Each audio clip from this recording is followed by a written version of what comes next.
It isn't wear and tear because our joints aren't designed to wear out just like that. We wouldn't have made it very far as a species, especially when we were hunter-gatherers, if our joints just wore out if we used them. So it's pretty mind-blowing when we think about it. Everybody thinks that their osteoarthritis is caused by wear and tear, but our physical activity levels have dropped through the floor.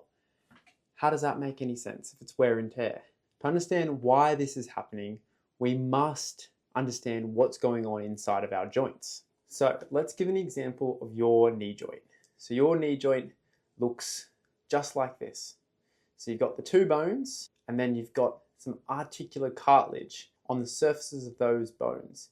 Now those bones connect together, but a critical part of that is what's called synovial fluid. So synovial fluid is this frictionless-like substance. So a good example of what it is, or a comparison, is, have you ever aquaplaned in your car? So you're driving along, wheels are touching the road, and then boom, you hit a body of water, and then all of a sudden you just slide.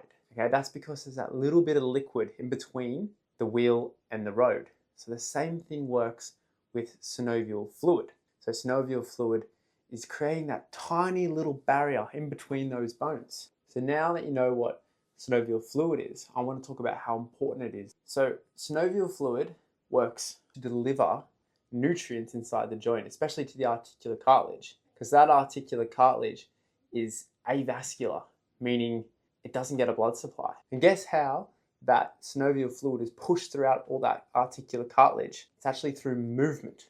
So movement, by moving your joints, you're getting a supply of synovial fluid. It's getting pushed throughout the entire joint.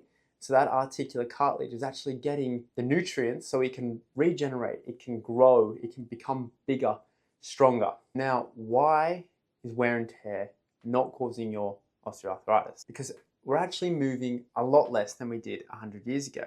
However, if you look at this graph, our arthritis is going through the roof compared to what it was like, say, 100 years ago. So now we know that movement is critical for the supply of nutrients. Is there a relationship between the fact that we need to move for our joints to be healthy and the fact that we're moving a lot less than we were previously, but our osteoarthritis prevalence is skyrocketing?